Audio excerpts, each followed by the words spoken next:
Kalyani melihat adik iparnya dengan wajah memerah padam, dan pakaian acak-acakan keluar dari apartemennya. Kalyani bergegas kembali masuk dan segera memeriksa rekaman kamera CCTV yang tersembunyi. Dia nyaris syok dengan apa yang dilihatnya. Sinar matahari yang membakar di penghujung bulan Mei seakan ingin memanggang kulit, membuat orang-orang ingin bersembunyi di dalam ruangan ber-AC yang sejuk. Kalyani menyeret koper beratnya keluar dari lobi menuju pintu masuk bandara. Keringat membasahi kemejanya di bagian punggung, meskipun ia baru saja melangkah keluar dari pintu kaca otomatis. Perjalanan dinas ke Medan selama 2 minggu akhirnya berakhir 3 hari lebih cepat dari jadwal. Dia harus bekerja keras siang dan malam, mempercepat proyek secepat mungkin, hanya demi sebuah kepulangan tak terduga ini. Hari ini adalah hari jadi pernikahannya yang ketiga dengan Bagas. 3 tahun mereka membangun segalanya dari nol hingga mencapai kondisi finansial yang cukup mapan seperti sekarang. Selain koper kerja yang biasa dibawanya, di tangan Kalyani ada satu lagi bungkusan nasi padang yang harum, makanan yang selalu dipuji Bagas sebagai yang paling lezat setiap kali mereka makan di luar. Kalyani membayangkan ekspresi terkejut Bagas saat melihat istrinya muncul di pintu. Dia pasti akan melompat-lompat seperti anak kecil, lalu memeluknya dan memutarnya beberapa kali. Memikirkan itu, semua kelelahan dari perjalanan panjang seakan sirna. Bibir Kalyani tanpa sadar, mengukir senyum bahagia. Apartemen terasa sunyi senyap di jam kerja. Kalyani berjalan berjinjit sepelan mungkin. Dia ingin memberikan kejutan yang paling sempurna untuk suaminya, jadi dia tidak memberitahunya sama sekali. Namun, saat dia mendekati unitnya, senyum di bibirnya membeku. Pintu kayu jati tebal yang biasanya dikunci ganda oleh Bagas saat pergi kini hanya tertutup rapat, menyisakan celah kecil yang gelap. Jantung Kalyani berdetak tak beraturan. Instingnya mengatakan ada sesuatu yang tidak beres. Mungkinkah ada maling masuk di siang bolong? Dia menahan napas, meletakkan bungkusan nasi padang dan kopernya di samping. Lalu berjinjit mendekat, berniat mendorong pintu.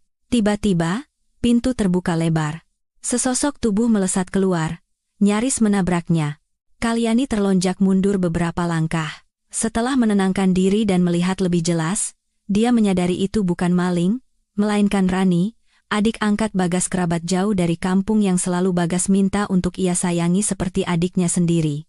Namun, yang membuat Kalyani membeku di tempat bukanlah kehadiran Rani di rumahnya, melainkan kondisinya yang memalukan dan penuh rahasia. Saat itu, Rani berdiri di hadapan Kalyani, wajahnya memerah seperti orang mabuk.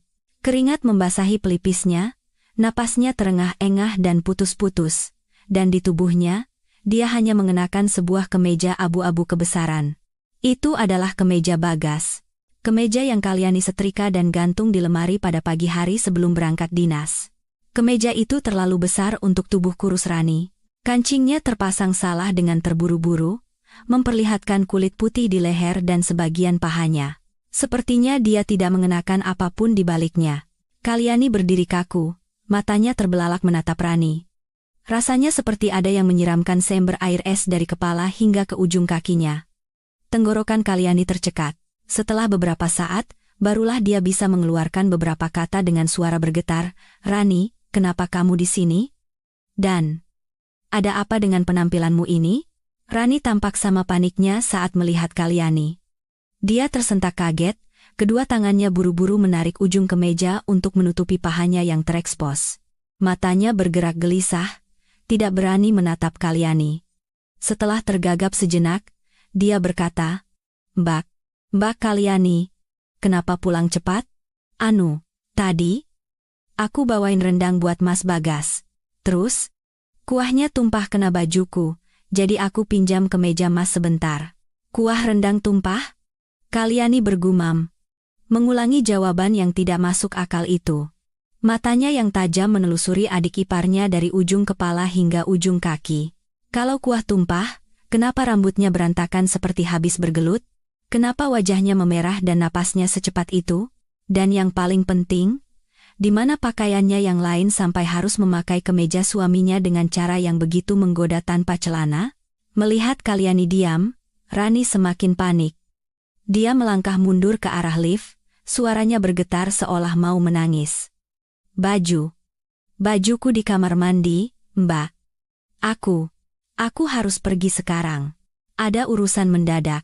Selesai bicara, tanpa menunggu reaksi atau pertanyaan lebih lanjut dari Kalyani, Rani berbalik dan lari ke arah tangga darurat, meninggalkan lift yang pintunya sudah terbuka.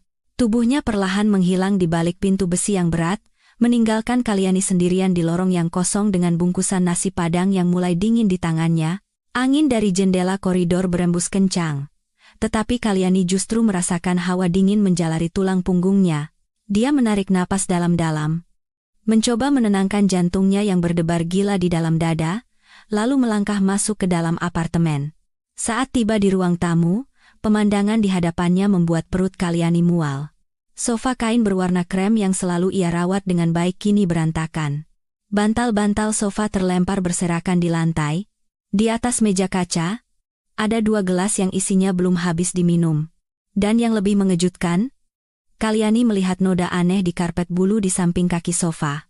Insting seorang wanita memberitahunya bahwa apa yang baru saja terjadi di sini jelas bukan hal biasa, bukan sekadar kunjungan untuk mengantar rendang seperti kata Rani. Keheningan yang menyelimuti apartemen membuat Kalyani merinding. Di mana Bagas? Dia menyapukan pandangannya ke sekeliling. Pintu kamar tidur sedikit terbuka, tetapi dia tidak buru-buru masuk. Sebuah ide muncul di benaknya, sebuah harapan samar untuk menemukan kebenaran telanjang tanpa harus berkonfrontasi secara verbal. Dia teringat pada sebuah kamera IP mungil yang diam-diam ia pasang di sudut tersembunyi rak buku 3 bulan lalu. Waktu itu, dia memasangnya untuk mengawasi asisten rumah tangga yang lama karena curiga sering mencuri barang. Setelah ART itu berhenti, dia sibuk dengan pekerjaan hingga lupa melepasnya, dan Bagas sama sekali tidak tahu tentang keberadaannya. Tangan Kalyani gemetar saat mengeluarkan ponsel dari tasnya.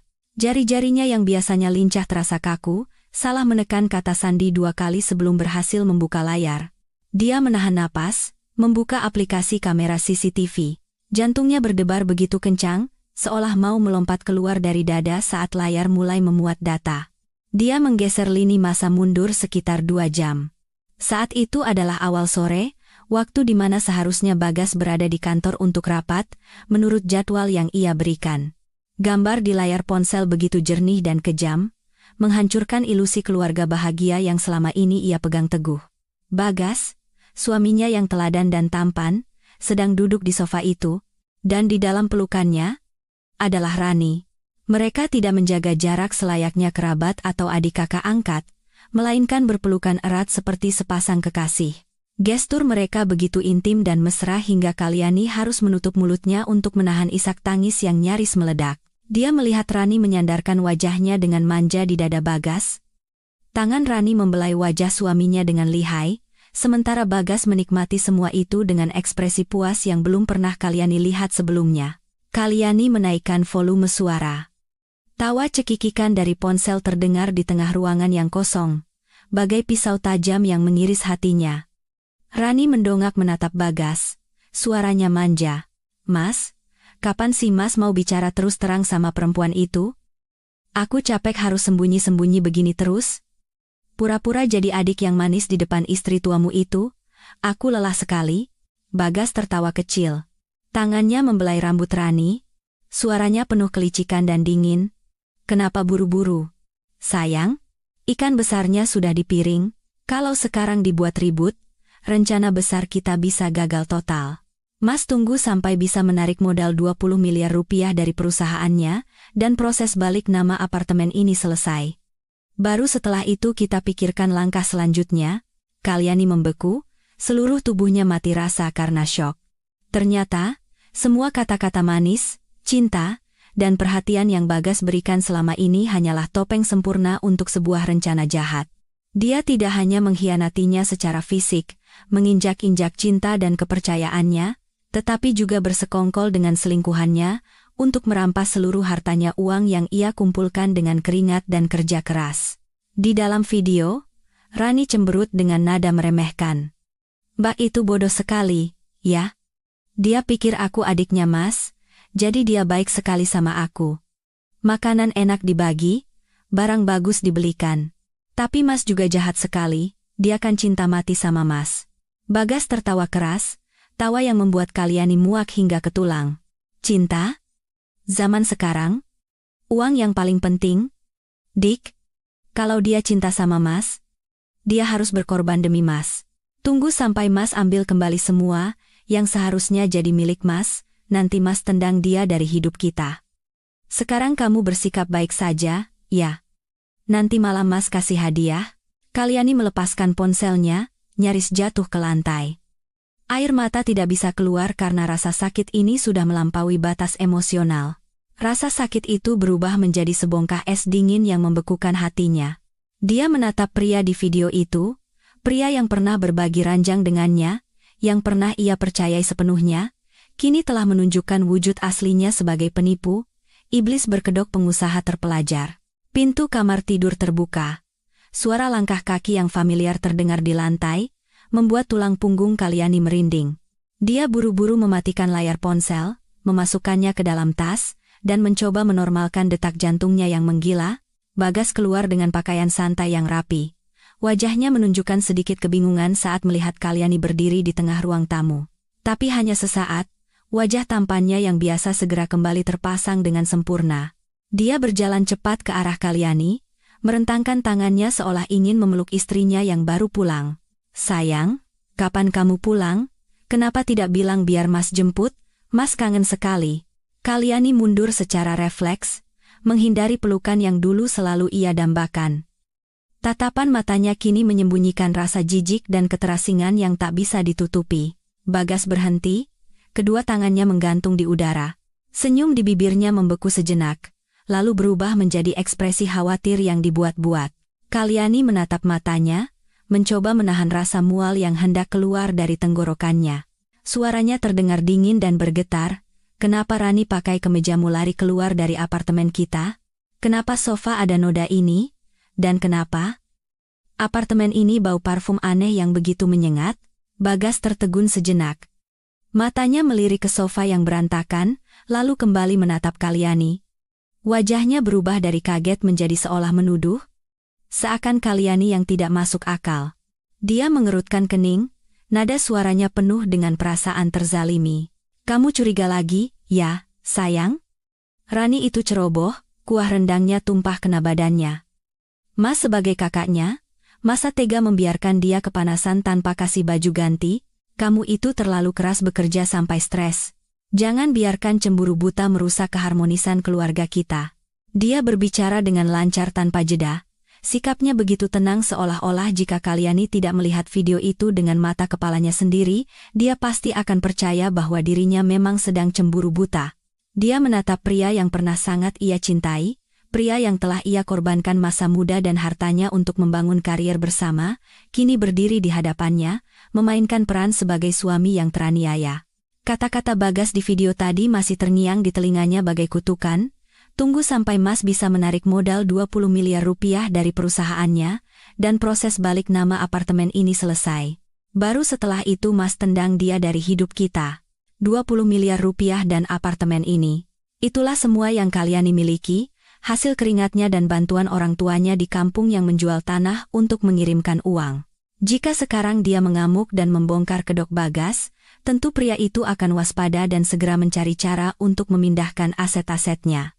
Kalyani mengepalkan tangannya begitu erat hingga kukunya menancap ke telapak tangan. Dia menelan air mata dan dendamnya ke dalam dada. Dia harus bersabar.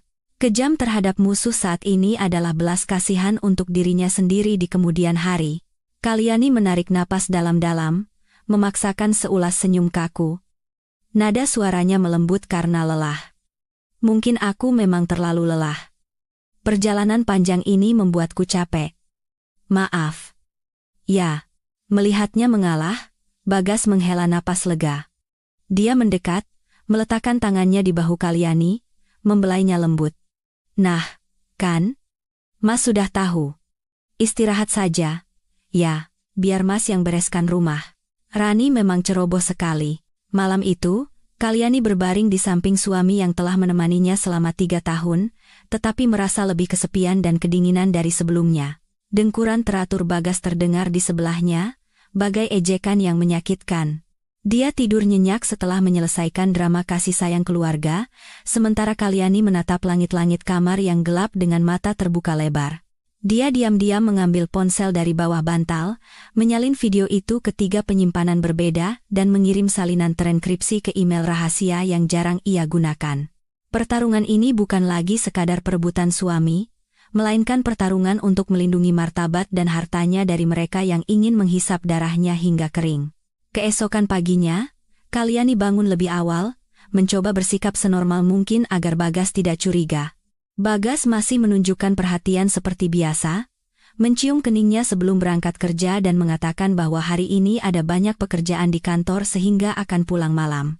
Kalyani tersenyum dan mengangguk, tetapi begitu pintu tertutup, senyum di bibirnya lenyap, digantikan oleh tatapan dingin dan tekad yang kuat. Dia tahu pekerjaan yang dimaksud Bagas adalah menemui Rani untuk menenangkan selingkuhan kecilnya setelah insiden kemarin. Kalyani duduk termenung di ruang tamu, mencoba merangkai semua petunjuk. Dalam video kemarin, Rani sempat menyinggung soal ingin makan yang asam-asam. Tiba-tiba Kalyani teringat, 2 minggu sebelum ia berangkat dinas, Rani pernah meneleponnya untuk meminta rekomendasi dokter kandungan yang terpercaya karena siklus menstruasinya tidak teratur. Saat itu dia tidak curiga sama sekali, bahkan merekomendasikan klinik pribadi milik sahabat baiknya semasa kuliah. Sebuah firasat buruk memberitahunya bahwa menstruasi tidak teratur itu mungkin adalah awal dari tragedi yang lebih besar. Kalyani dengan gemetar mengambil ponsel dan menelepon sahabatnya.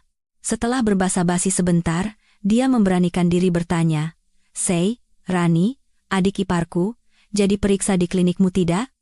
Bagaimana kondisinya?" Aku baru pulang dinas, belum sempat tanya." Takut dia malu cerita, di seberang telepon, hening sejenak. Keraguan sahabatnya membuat jantung Kalyani seperti diremas. Sahabatnya menghela napas, suaranya terdengar tidak enak. "Kal, sebenarnya aku sudah mau meneleponmu berkali-kali, tapi takut kamu salah paham. Tapi karena kamu sudah bertanya, aku akan jujur. Dia bukan tidak teratur menstruasinya." Sahabatnya mengirimkan sebuah file rekam medis digital yang baru diperbarui di sistem.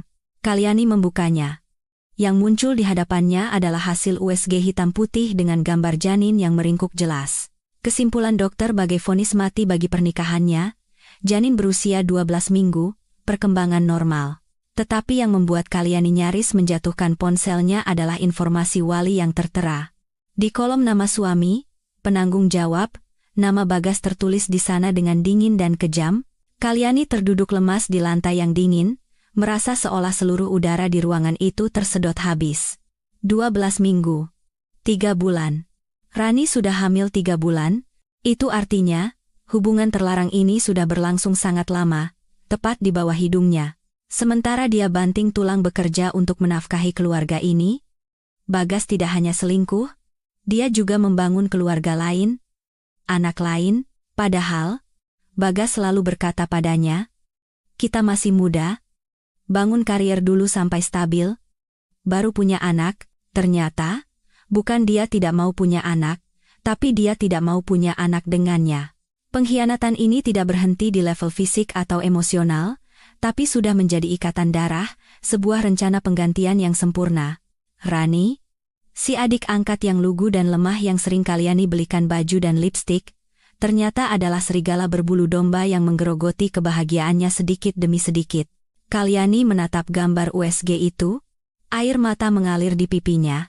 Dia menyadari dengan pahit bahwa selama ini dia telah memelihara ular di dalam bajunya, memelihara rubah di dalam rumahnya. Kalyani menyeka air matanya dan menyimpan rekam medis itu. Itu adalah bukti kedua. Rasa sakit perlahan berubah menjadi rasa jijik dan amarah yang membara. Dia tidak bisa membiarkan mereka mempermainkannya lebih jauh.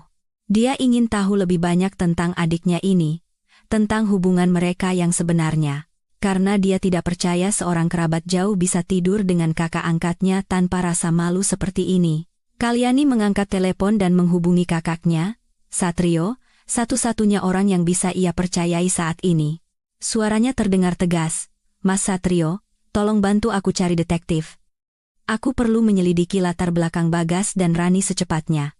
Kakaknya, yang pendiam namun sangat menyayangi adiknya, setelah mendengar cerita singkat di telepon, tidak bisa menahan amarahnya. Dia tidak banyak bertanya, hanya menyuruh Kalyani untuk tenang dan menyerahkan semuanya padanya.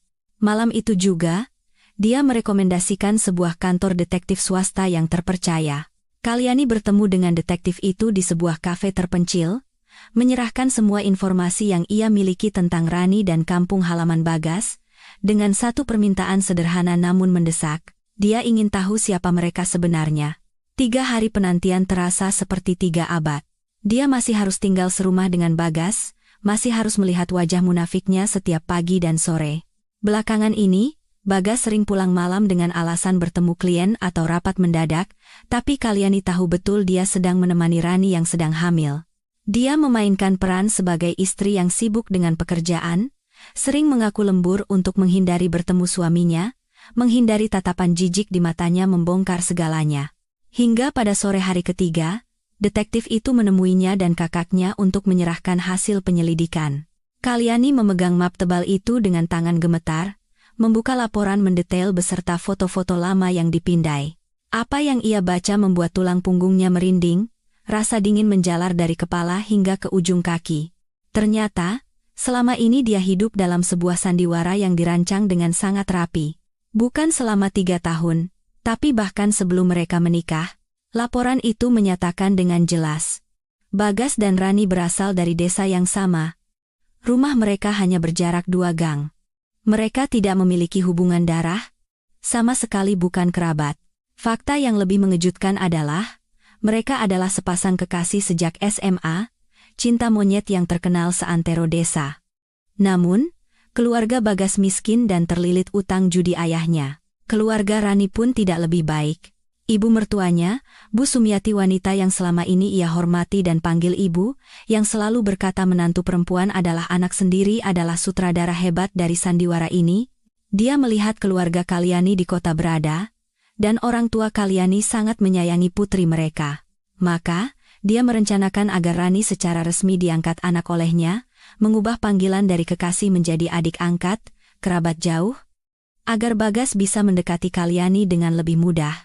Tujuan mereka tidak lain adalah menggunakan Kalyani sebagai tangga panjat bagi Bagas, menggunakan uang keluarganya untuk melunasi utang dan mengubah nasib. Kalyani menatap foto lama di mana Bagas dan Rani berpelukan mesra di sebuah acara desa 5 tahun lalu. Saat itu, mereka saling menatap dengan tatapan cinta yang tidak pernah Kalyani dapatkan dari Bagas. Ternyata dia hanyalah cadangan, tambang emas untuk mereka keruk. Bu Sumiati menyuruh Rani tinggal bersama mereka di kota, bukan agar dia bisa belajar dan mencari kerja, melainkan untuk menitipkan rahim, agar Rani bisa melahirkan cucu laki-laki pertama untuknya, dengan biaya hidup dan perawatan yang ditanggung oleh uang Kalyani sendiri. Kakaknya, Satrio, duduk di sebelahnya, wajahnya tegang menahan amarah. Dia memukul meja dengan kepalan tangannya. Brengsek, mereka anggap kamu apa? Sapi perah? Kalyani tertawa pahit, air mata mengalir di pipinya. Iya, Mas. Aku hanya si bodoh di mata mereka. Kebaikan dan kemurahan hatinya telah dimanfaatkan dengan kejam. Citra ibu mertua dari desa yang lugu, yang sering membawakan oleh-oleh, tiba-tiba berubah menjadi sosok penyihir licik yang serakah. Kalyani menutup map itu, menyeka air matanya hingga kering. Rasa sakitnya sudah mencapai puncak. Kini yang tersisa dalam dirinya hanyalah ketenangan yang menakutkan. Dia menoleh ke kakaknya, suaranya tenang namun penuh tekad sekeras baja. Mas, mereka mau main sandiwara. Aku akan main bersama mereka sampai babak terakhir. Tapi tiket masuk untuk menonton sandiwara ini, akan mereka bayar dengan seluruh hidup mereka. Setelah mengetahui kebenaran tentang latar belakang Rani, Kalyani tahu dia harus bergerak lebih cepat sebelum mereka memindahkan semua asetnya. Dia menemui pengacara pribadinya dan seorang teman yang menjabat sebagai kepala akuntan, meminta mereka memeriksa seluruh aliran dana perusahaan dan rekening bersama mereka. Perusahaan rintisan, startup. Milik Bagas sebenarnya 70% modalnya berasal dari uang Kalyani dan orang tuanya. Namun karena percaya pada suaminya, dia membiarkan Bagas tercatat sebagai direktur dan mengelola semuanya. Dia hanya bertugas mendukung dari sisi pemasaran dan memegang saham. Hasil audit awal membuat Kalyani tercengang, meskipun sudah mempersiapkan diri. Bagas telah menggunakan strategi semut membawa gula, perlahan-lahan menarik uang perusahaan secara sistematis selama 6 bulan terakhir. Dia terus-menerus menandatangani kontrak konsultan dan jasa fiktif dengan perusahaan cangkang, atau mentransfer sejumlah kecil uang di bawah ambang batas pelaporan pemegang saham. Total dana yang hilang mencapai hampir 5 miliar rupiah, jumlah yang sangat besar untuk skala perusahaan mereka. Yang mengejutkan adalah tujuan aliran dana tersebut. Semuanya mengalir ke rekening atas nama Nanang. Kalyani meminta detektif untuk memverifikasi dengan cepat dan menemukan bahwa Nanang adalah sepupu kandung Rani, seorang pengangguran pemabuk di kampung. Jelas sekali, Bagas menggunakan Nanang sebagai kedok untuk mencuci uang, mengubah aset bersama mereka menjadi milik pribadi keluarganya. Tetapi kejutan terbesar ada pada transaksi lain. 2 bulan lalu, Bagas menarik sejumlah besar uang dari dana cadangan perusahaan dana yang Kalyani rencanakan untuk ekspansi pasar untuk membeli sebuah apartemen kecil di pinggir kota. Akta jual beli tidak atas nama Bagas, juga bukan atas nama perusahaan. Pemilik apartemen itu adalah Rani. Dia menggunakan uang hasil jerih payah Kalyani untuk membangun sarang cinta bagi selingkuhannya. Kalyani menatap laporan rekening koran, angka-angka yang menari di hadapannya seolah mengejek kebodohannya. Dia teringat 2 bulan lalu Bagas pulang mengeluh bahwa perusahaan sedang kesulitan keuangan dan perlu menghemat pengeluaran, bahkan menyuruhnya mengurangi belanja. Dia percaya padanya, mengencangkan ikat pinggang, bahkan membatalkan perjalanan liburan ke luar negeri bersama teman-temannya untuk menabung demi Bagas. Ternyata, kesulitan Bagas adalah karena dia sibuk mengumpulkan uang untuk membeli rumah bagi orang lain. Saat Kalyani sedang sibuk dengan tumpukan dokumen, teleponnya berdering. Layar menunjukkan nama Ibu Sumiati, nama yang dulu selalu membuatnya merasa hangat, kini membuatnya merinding. Dia menarik napas dalam-dalam dan menekan tombol jawab. Suara Bu Sumiati terdengar dari seberang. Masih dengan aksen medok yang lugu, tapi kini terdengar begitu munafik. Halo, Nduk Kalyani? Kah? Beberapa hari ini ibu dengar Bagas sibuk sekali kerjanya. Kamu rawat suamimu baik-baik ya? Jangan sampai dia kecapekan. Oh iya. Si Rani lagi kurang sehat, tolong kamu tengok ya. Kalau ada uang, pinjami buat beli obat. Kasihan, anak perempuan sendirian di kota. Kalyani mencengkeram teleponnya, kukunya menancap di casing hingga sakit. Wanita ini baru saja menerima miliaran dari putranya, sekarang masih punya muka meneleponku minta uang untuk menantu kesayangannya. Keserakahan keluarga ini benar-benar lubang hitam tanpa dasar. Kalyani menahan amarahnya, suaranya lembut namun dingin. Iya, Bu. Kalyani tahu. Nanti Kalyani tengok Rani baik-baik, Ibu tenang saja. Kalyani menekan kata baik-baik, dalam hati berpikir, aku akan merawat keluarga Ibu secara khusus untuk membalas semua yang telah Ibu berikan padaku. 2 hari setelah telepon yang penuh dengan aroma uang dan kepura-puraan itu, ibu mertuanya, Bu Sumiati, datang dari kampung. Dia membawa tentengan penuh, mulai dari beras ketan, beras, hingga bungkusan besar ramuan herbal Tiongkok, yang katanya sengaja ia cari sampai ke gunung untuk menyehatkan menantunya. Melihat penampilannya yang tergesa-gesa, berkeringat, dan senyum ramahnya, jika ini adalah Kalyani yang dulu, dia pasti akan terharu hingga menangis. Tapi sekarang, saat menatapnya dari balkon lantai 2, dia hanya melihat sebuah drama murahan yang dimainkan oleh aktris veteran dalam dunia penipuan. Bu Sumiati masuk ke dalam rumah, tawanya menggema di ruang tamu. Dia bertanya dengan antusias tentang pekerjaan Kalyani, apakah makannya teratur, lalu mengeluh kenapa Kalyani terlihat begitu kurus. Kalyani hanya tersenyum tipis, menjawab dengan sopan sambil mengamati setiap gerak-geriknya.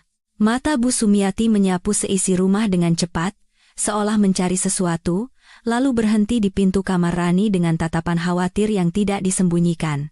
Kalyani tahu, tujuan utama kedatangannya bukan untuk menyehatkan menantu mandul ini, tapi untuk menjaga janin di dalam rahim putri angkat kesayangannya.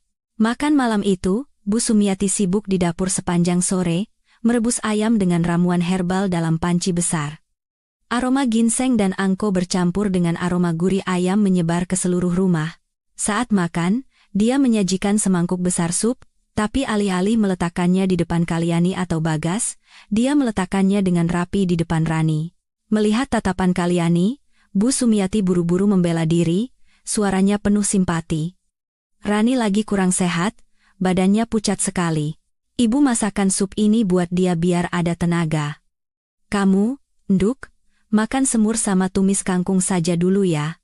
Sup herbal ini panas, kamu harus jaga badan biar gampang isi, jangan banyak-banyak makan yang beginian. Kalyani nyaris tertawa keras mendengar alasan konyol itu. Menjaga badan biar gampang isi, tapi tidak boleh makan makanan bergizi, sementara si adik yang lemah itu mendapatkan porsi terbaik. Kalyani melihat Rani menunduk menyeruput supnya dengan nikmat, sesekali melirik Bagas dengan tatapan mesra. Bagas duduk di sebelahnya, menyendokkan lauk untuk ibunya, tapi kakinya di bawah meja dengan lembut menyentuh kaki Rani. Tindakan kecil ini tidak luput dari pandangan Kalyani. Dia menyuap tumis kangkung ke mulutnya, rasa manis sayuran itu terasa getir di lidahnya. Setelah makan, Bu Sumiati menyuruh Kalyani mencuci piring, agar dia bisa berbicara empat mata dengan Rani. Kalyani menurut, membawa piring-piring ke dapur, tapi tidak langsung mencucinya. Dia sedikit membuka pintu dapur, bersembunyi di balik dinding untuk menguping. Suara bisikan Bu Sumiati terdengar. Meskipun pelan, di keheningan malam Kalyani bisa mendengarnya dengan jelas. Kamu makan yang banyak ya, Nduk? Biar cucu laki-lakiku sehat. Ibu sudah ke orang pintar. Katanya anak ini laki-laki, bawa hoki besar. Kamu tenang saja, rawat kandunganmu. Si Kalyani itu bodoh. Dia tidak akan tahu apa-apa. Biarkan saja dia kerja cari uang buat kita. Tunggu cucu ibu lahir sehat, nanti ibu suruh si Bagas tendang dia. Suara manja Rani menjawab, tapi mbak itu lihatin aku terus, Bu. Aku takut. Kalau dia tahu bagaimana?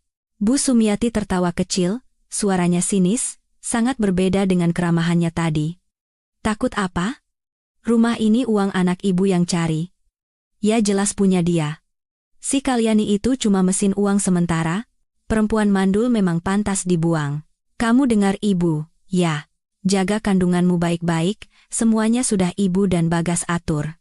Kalyani berdiri kaku di sudut dapur. Air mata panas mengalir, tapi segera ia seka. Ternyata di mata ibu mertua yang selama ini ia layani dengan tulus, nilainya tidak lebih dari seekor binatang.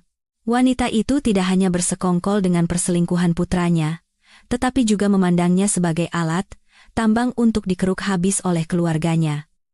Kekejaman manusia terkadang lebih menakutkan dari iblis. Kalyani mengepalkan tangannya, bersumpah pada dirinya sendiri bahwa mulai sekarang, tidak akan ada setetes air mata pun yang jatuh untuk orang-orang jahat ini. Malam itu, Bagas tidak tidur di rumah lagi. Dia beralasan harus bertemu klien penting hingga larut malam, menyuruh Kalyani tidur duluan. Kalyani tahu betul betapa penting klien itu, karena begitu dia masuk kamar, dia mendengar pintu kamar Rani terbuka dan suara langkah kaki mereka berdua berjinjit keluar. Mungkin mereka butuh ruang pribadi, atau hanya ingin lari dari tatapan matanya di rumah yang sesak ini. Kalyani tidur sendirian di ranjang yang luas.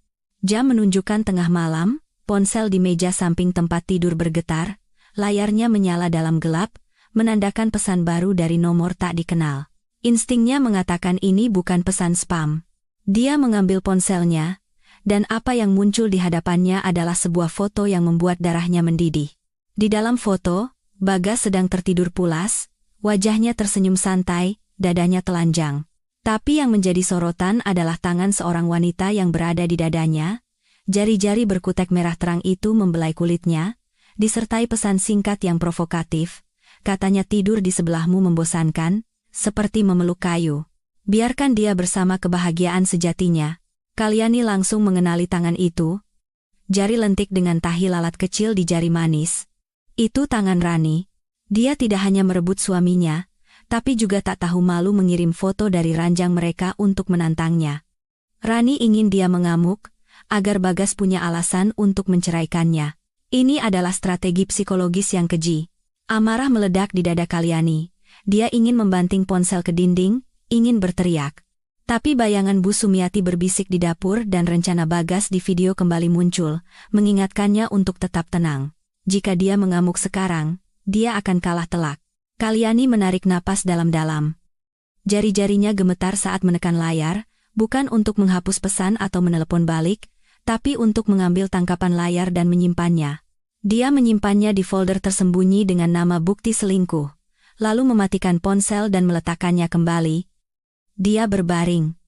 Menarik selimut menutupi kepala, air mata nyaris keluar lagi, tapi dia menggigit bibirnya kuat-kuat. Penghinaan ini akan ia ingat selamanya. Rani pikir dia sedang di atas angin, tapi dia tidak tahu bahwa kesombongan dan kebodohannya akan menjadi jerat yang mencekik lehernya sendiri.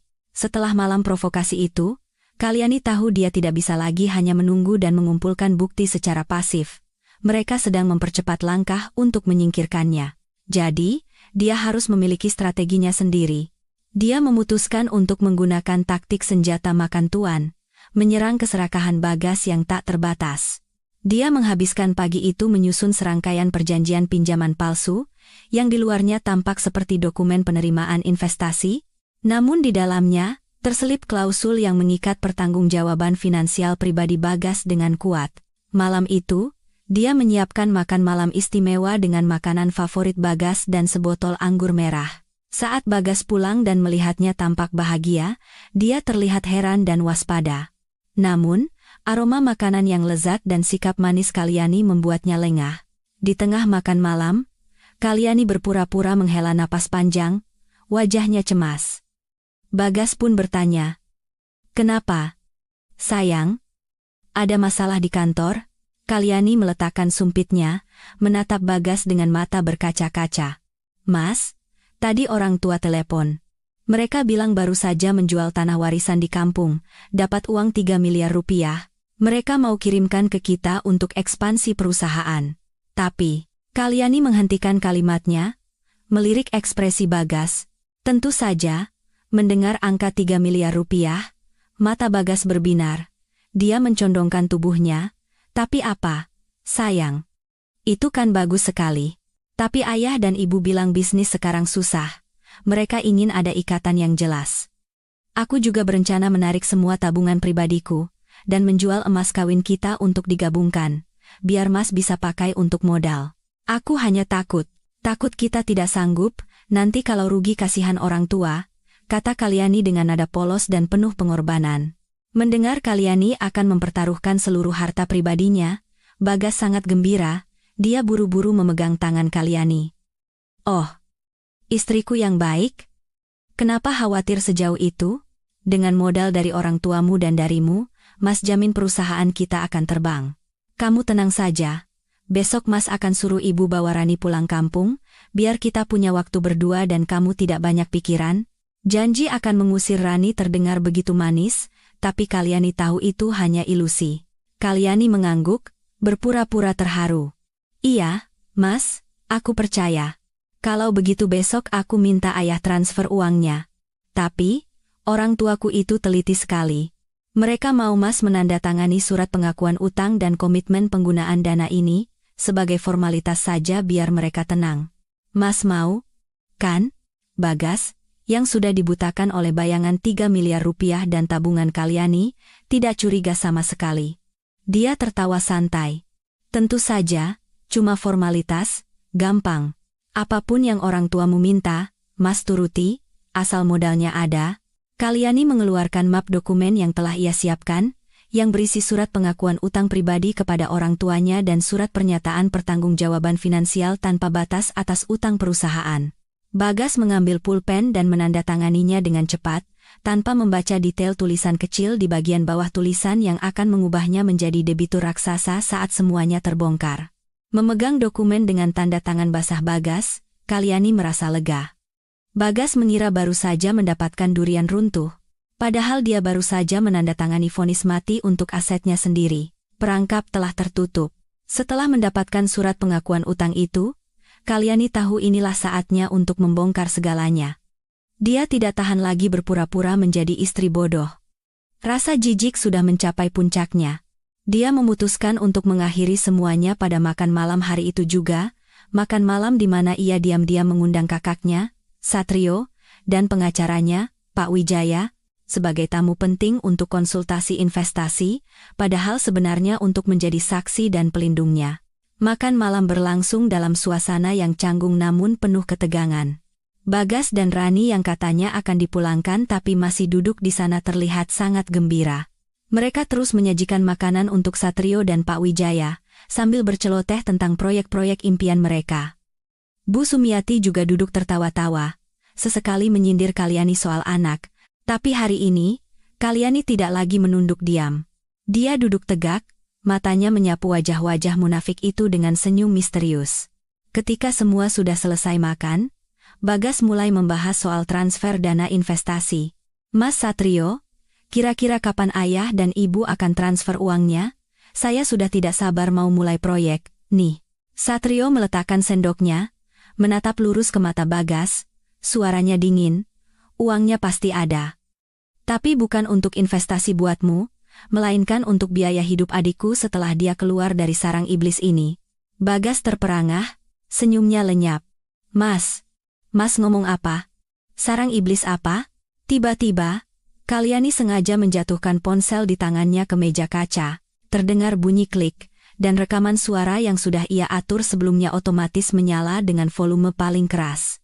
Suara Bagas dan Rani sore itu menggema di tengah ruangan yang sunyi.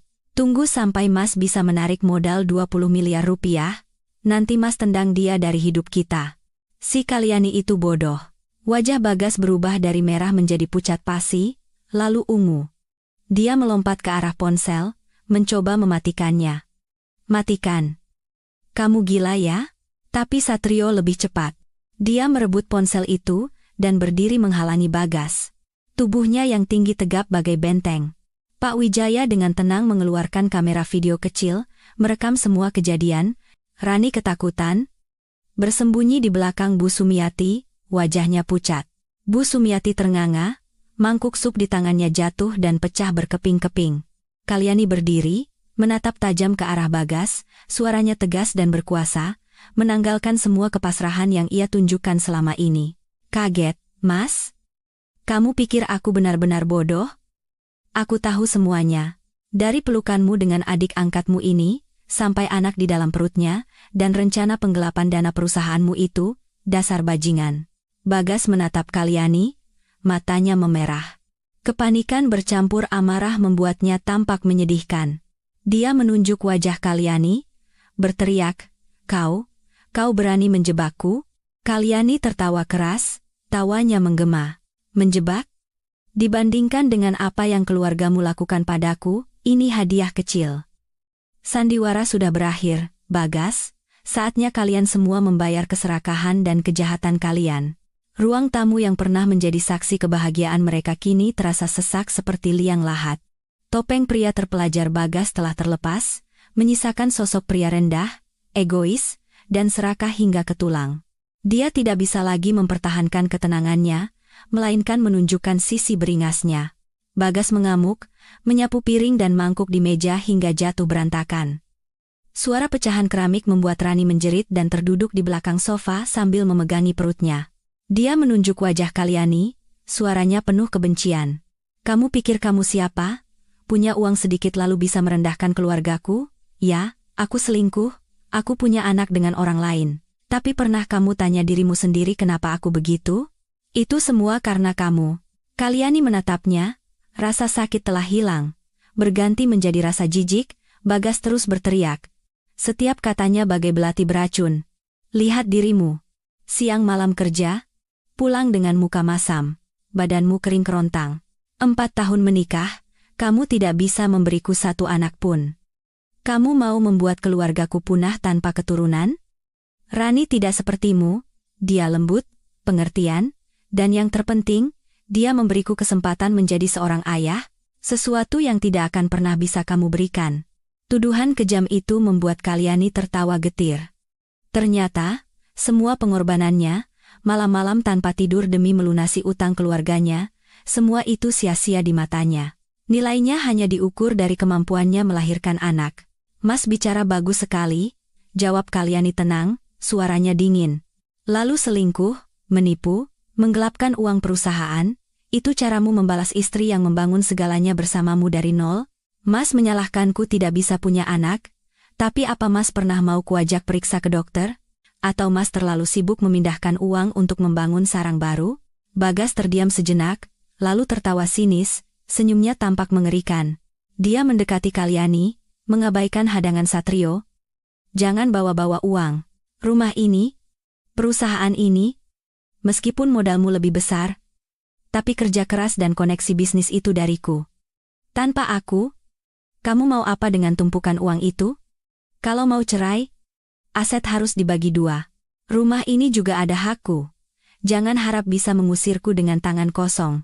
Bu Sumiati, yang sudah sadar, melihat putranya di atas angin. Dia berdiri sambil berkacak pinggang, mendukung putranya. Betul.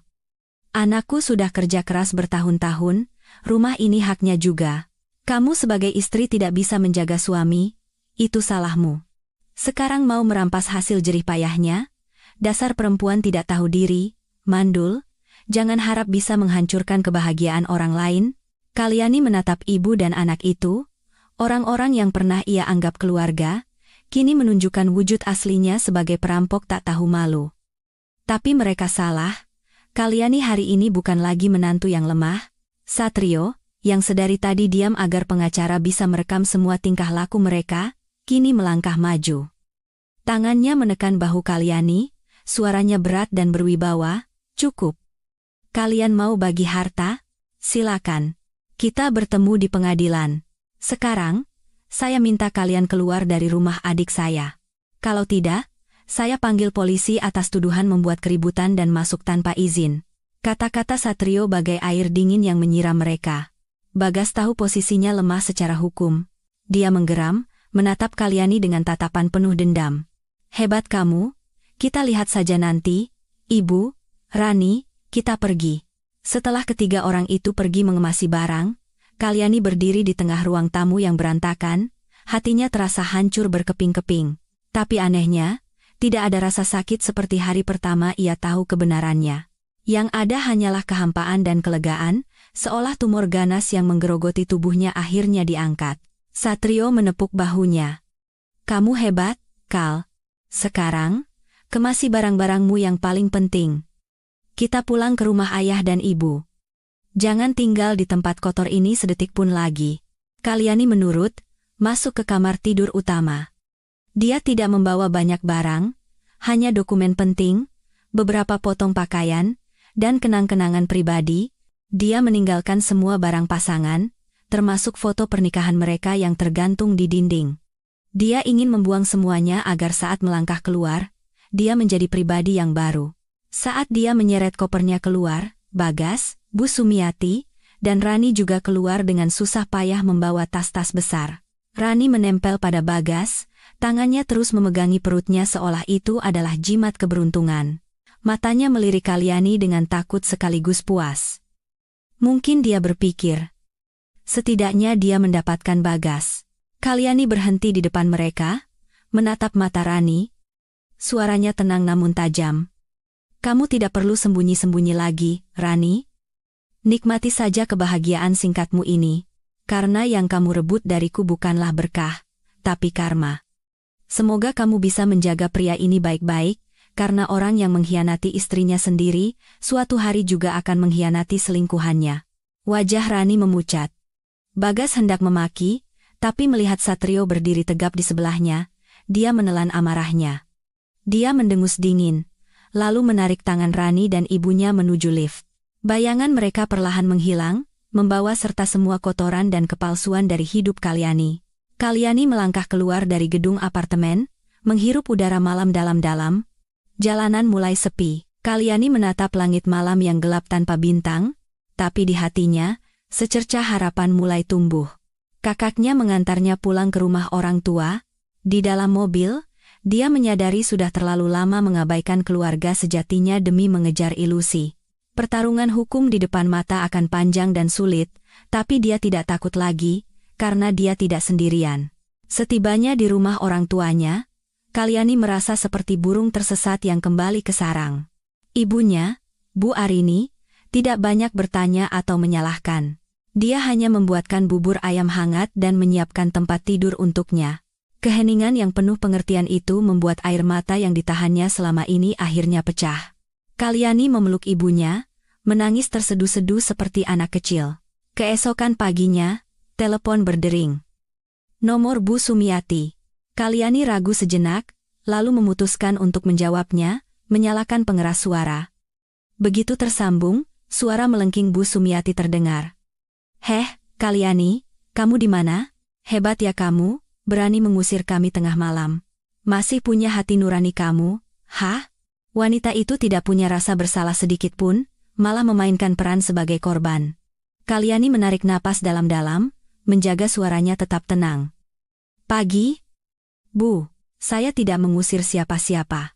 Putra ibu dan ibu sendiri yang pergi. Lagi pula, rumah itu statusnya sedang dalam sengketa. Sengketa apa? Teriak Bu Sumiati. Ku beritahu ya, jangan pikir punya uang lalu bisa seenaknya sama kami. Anakku meninggalkanmu itu sudah benar. Perempuan mandul tidak tahu malu. Mau menuntut? Akan kutuntut balik seluruh keluargamu. Aku akan datangi kantormu, akan kumalukan kamu di depan semua orang biar mereka tahu kamu itu istri macam apa. Ancaman rendahan itu membuat Kalyani gemetar karena marah. Wanita itu berniat menggunakan opini publik dan harga diri untuk menekannya. Kalyani hendak membalas, tapi ibunya yang sedari tadi diam, tiba-tiba merebut telepon darinya. Ibunya, wanita yang biasanya lembut dan sabar, kini terdengar sangat tegas. Ibu Sumiati, saya ibunya Kalyani. Saya dengar semua yang Anda katakan. Anda bilang putri saya tidak tahu malu? Lalu putra Anda yang tidur dengan adik angkatnya sampai hamil, lalu mengeruk uang istrinya itu disebut apa? Anda mau mengganggu di kantor putri saya? Silakan. Tapi saya ingatkan, rekaman telepon ini sudah saya simpan. Kalau Anda berani menyentuh sehelai rambut atau harga diri putri saya akan menuntut Anda atas pencemaran nama baik. Jangan salahkan saya kalau nanti kita tidak lagi pandang kekerabatan. Di seberang telepon hening. Bu Sumiati pasti kaget. Dia tergagap beberapa makian tak jelas lalu menutup telepon. Ibunya meletakkan telepon, menatap Kalyani. Tidak usah takut nak. Orang seperti dia hanya berani pada yang lemah. Semakin kita mengalah, semakin mereka menjadi-jadi.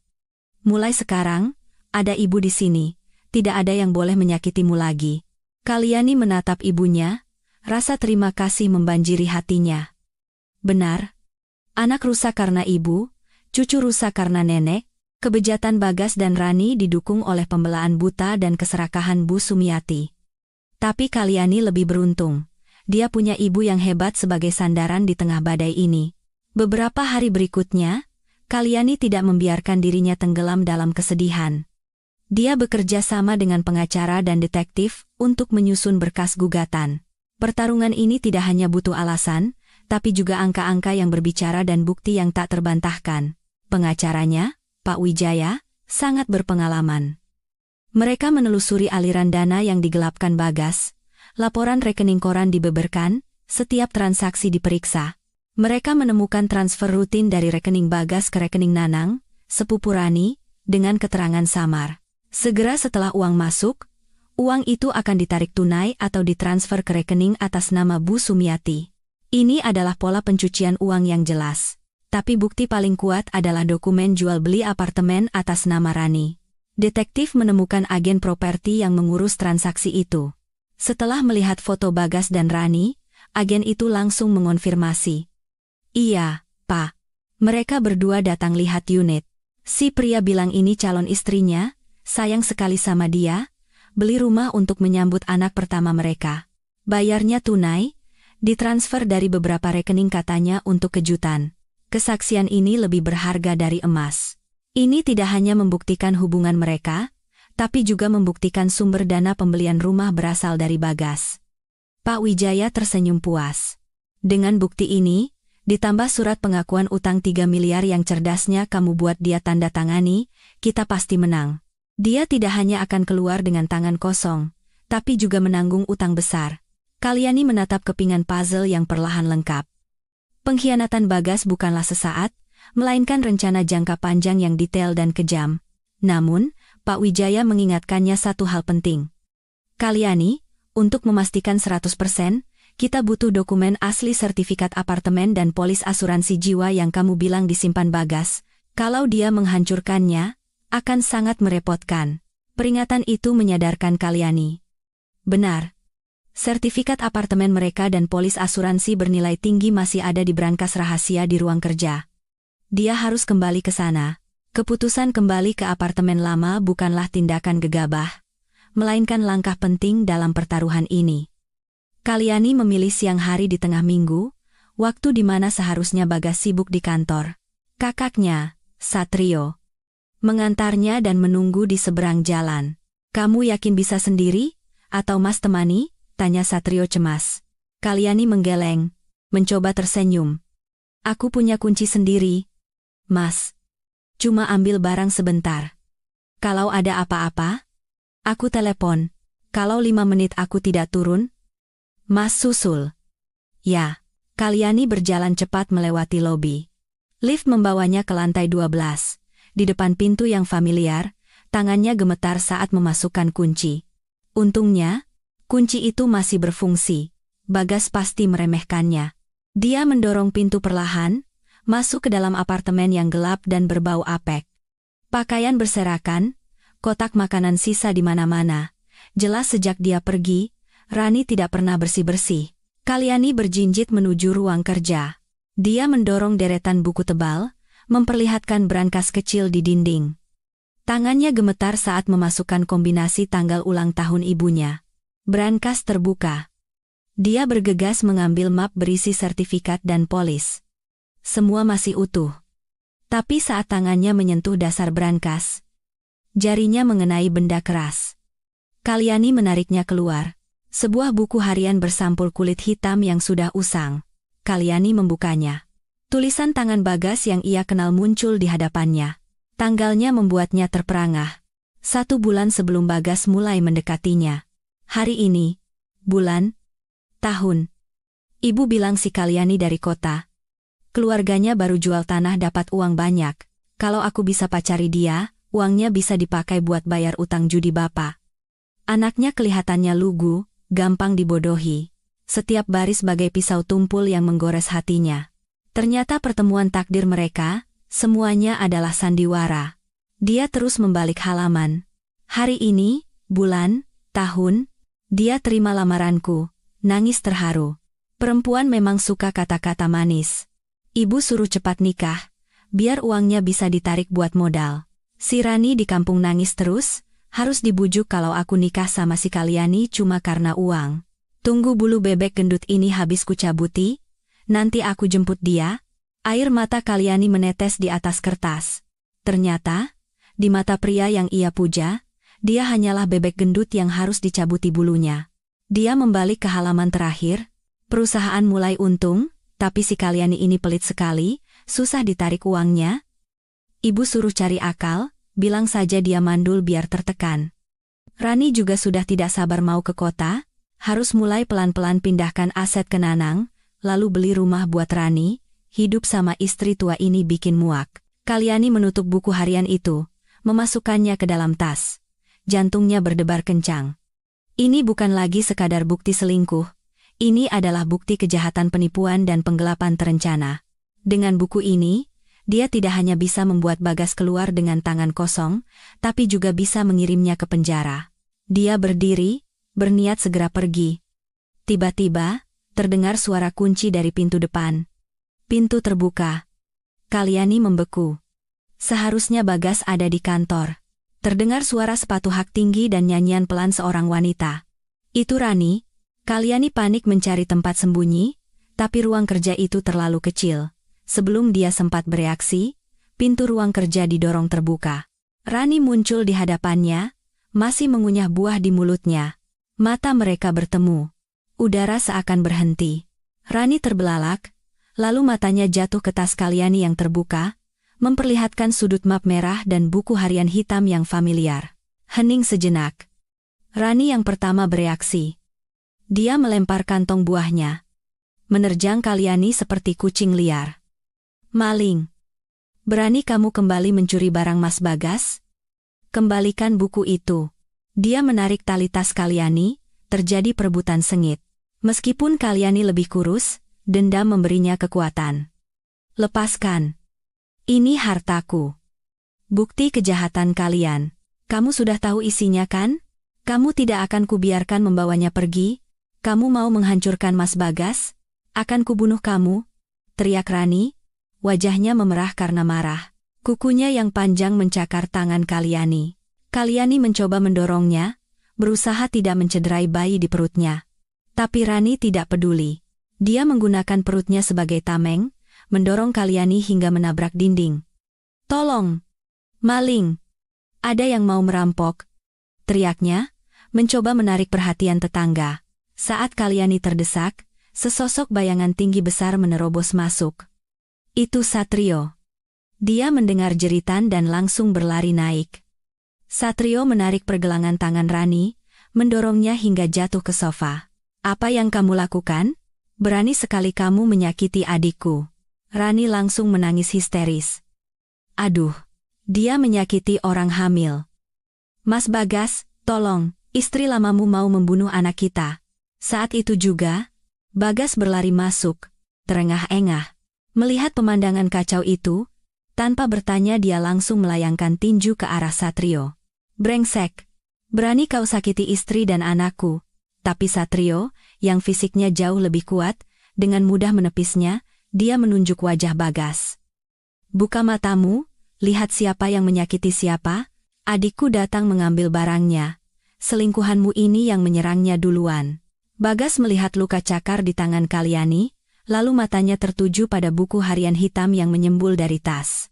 Wajahnya pucat pasi, dia tahu buku harian itu, bukti paling fatal yang ia sembunyikan. Keberingasannya lenyap, digantikan ketakutan luar biasa. Dia tergagap. "Kalyani, apa yang kamu pegang itu? Kembalikan. Itu barang pribadi." Kalyani menatapnya dengan tatapan paling menghina. "Pribadi?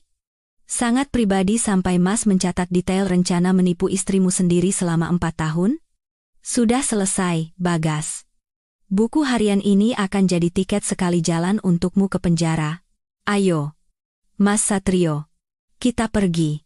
Kalyani berbalik, mengabaikan jeritan Rani dan permohonan Bagas di belakangnya. Satrio mengawalnya keluar, membanting pintu, mengurung orang-orang jahat itu di dalam sangkar yang mereka ciptakan sendiri. Setelah kekacauan itu, Kalyani menyerahkan buku harian dan semua dokumen kepada Pak Wijaya. Dia memastikan ini adalah bukti pamungkas. Tapi Bagas tidak menyerah begitu saja. Malam itu, saat keluarga Kalyani sedang makan malam, sebuah pesan masuk dari Bagas, bukan permintaan maaf, tapi ancaman paling rendah. Bagas mengirim foto-foto intim mereka saat masih bersama. Meskipun wajah tidak terlihat jelas, latar belakangnya cukup untuk dikenali. Pesannya dingin. "Kamu pikir dengan buku harian itu kamu menang? Aku beri waktu 24 jam untuk menarik gugatan dan mengembalikan buku itu. Kalau tidak, foto dan video ini akan kukirim ke semua rekan kerja, klien, bahkan bosmu. Kita lihat saja apa harga diri wanita baik-baikmu itu masih tersisa, atau kamu akan malu sampai bunuh diri." Mangkuk nasi di tangan Kalyani jatuh. Seluruh keluarga terkejut. Ibunya merebut ponsel, dan setelah membacanya, tangannya gemetar karena marah. Ayahnya, yang biasanya tenang, memukul meja dengan keras. "Kurang ajar, berani sekali dia. Ayah akan datangi rumahnya dan kuhajar dia." Kalyani duduk membeku, rasa mual menjalari tenggorokannya. Ternyata kerendahan Bagas tidak ada batasnya. Dia tega menggunakan momen paling pribadi mereka sebagai senjata. Dia pikir Kalyani akan takut, akan tunduk. Tapi Kalyani hari ini sudah terlalu banyak melewati rasa sakit untuk jatuh pada trik kotor seperti ini. Dia menarik napas dalam-dalam, menyeka air mata yang baru saja keluar. Dia menatap keluarganya dengan mantap. "Ayah, Ibu, tenang saja.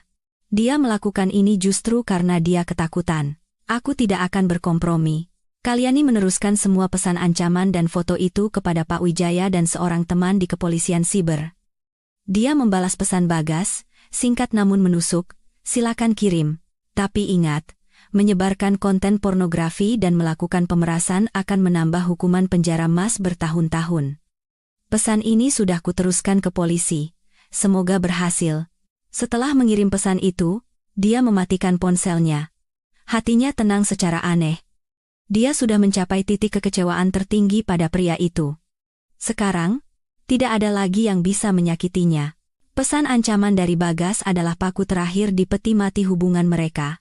Keesokan paginya, Kalyani bersama kakaknya tiba di kantor Pak Wijaya, membawa semua bukti yang ia peroleh dengan air mata dan rasa sakit. Gugatan cerai telah disusun dengan cermat. Kalyani memegang pulpen, menatap kata gugatan cerai yang tercetak tebal. Tangannya sedikit gemetar, bukan karena takut, tapi karena dia tahu, setelah ini, hidupnya akan memulai babak baru. Gugatan itu tidak hanya menuntut perceraian, tapi juga menuntut Bagas atas dua tuduhan utama, penggelapan dana atas dasar kepercayaan, dan pelanggaran undang-undang perkawinan yang menyebabkan kerugian serius. Bersamaan dengan itu, dia juga meminta pengadilan untuk membekukan sementara semua aset Bagas dan Rani. Kalyani menandatangani namanya. Tulisan tangannya tegas dan kuat. Saat itu, ia teringat hari ia menandatangani akta nikah. Dulu ia gemetar karena bahagia, kini ia gemetar untuk membebaskan dirinya. Setelah mendaftarkan gugatan di pengadilan, Kalyani melangkah keluar. Langit hari itu biru cerah. Dia tahu jalan di depan masih terjal, tapi dia tidak lagi merasa sendirian. Malam berikutnya, telepon rumah berdering. Nomor Bu Sumiati. Ibunya menyalakan pengeras suara. Suara Bu Sumiati tidak lagi melengking, melainkan memelas. Bu Arini, tolong bicaralah pada Kalyani. Kenapa harus sekeras ini? Suami istri kan bisa dibicarakan baik-baik, ibunya menjawab dengan tenang. Bu Sumiati, baru sekarang ibu ingat kekerabatan, waktu putra Anda selingkuh, waktu Anda menerima selingkuhannya di rumah, waktu Anda mendukungnya menggelapkan harta putri saya, apa ibu ingat kata baik-baik? Putri saya baik, tapi tidak bodoh. Biarkan hukum yang memutuskan. Di seberang telepon hening, lalu Bu Sumiati kembali dengan nada mengancam yang lemah. Jangan keterlaluan. Kalau Bagas sampai menyebarkan foto-foto itu, Kalyani juga yang hancur. Ibunya tertawa. Silakan saja suruh putra Anda menyebarkannya. Putri saya sudah melaporkan pemerasannya ke polisi. Kalau disebar, hukumannya akan bertambah berat. Sampai jumpa di pengadilan. Setelah menutup telepon, Kalyani tahu Bu Sumiati benar-benar panik. Dia takut putranya masuk penjara, takut kehilangan sumber uang. Sementara Rani, si penambang emas itu, pasti gemetaran.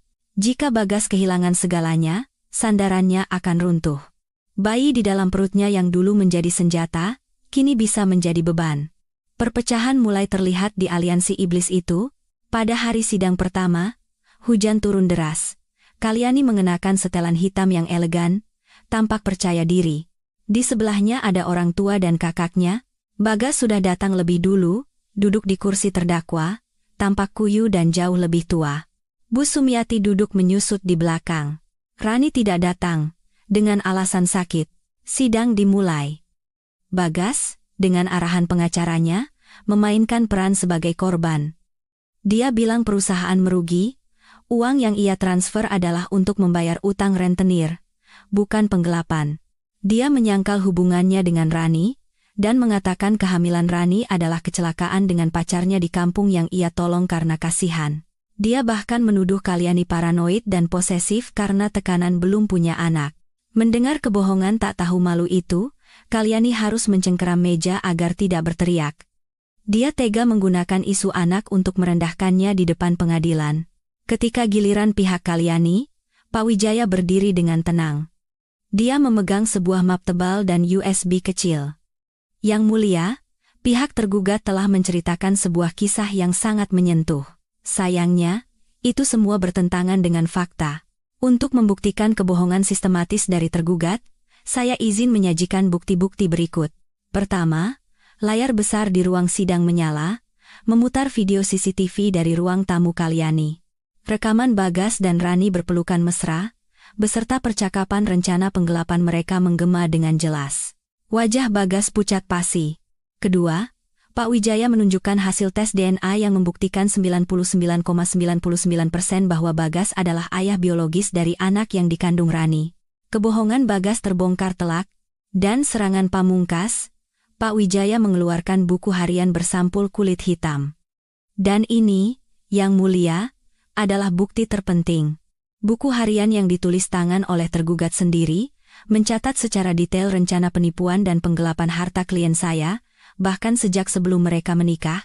Pak Wijaya membacakan kutipan-kutipan paling kejam dari buku harian itu, suaranya menggema di keheningan ruang sidang. Bagas, melihat buku hariannya, matanya terbelalak ngeri. Dia mencoba menerjang maju, tapi ditahan oleh petugas. Itu milik pribadi. Kalian mencurinya. Jangan dibaca. Teriaknya putus asa. Ketua hakim mengetuk palu. Terdakwa harap tenang. Hasil pemeriksaan grafologi telah memastikan tulisan tangan ini milik Anda. Ini adalah bukti sah yang menunjukkan niat jahat dan perencanaan dari awal. Apakah terdakwa masih punya pembelaan? Bagas ambruk di kursinya. Bu Sumiati pingsan dan harus dibawa keluar. Suasana semakin tegang. Tiba-tiba, Bu Sumiati yang sudah siuman, menerobos masuk dan berteriak-teriak histeris di ruang sidang. Dia menunjuk-nunjuk Kalyani. Tidak adil. Ini semua salah perempuan mandul itu. Dia tidak bisa memberi cucu. Makanya anak saya cari perempuan lain. Apa salahnya?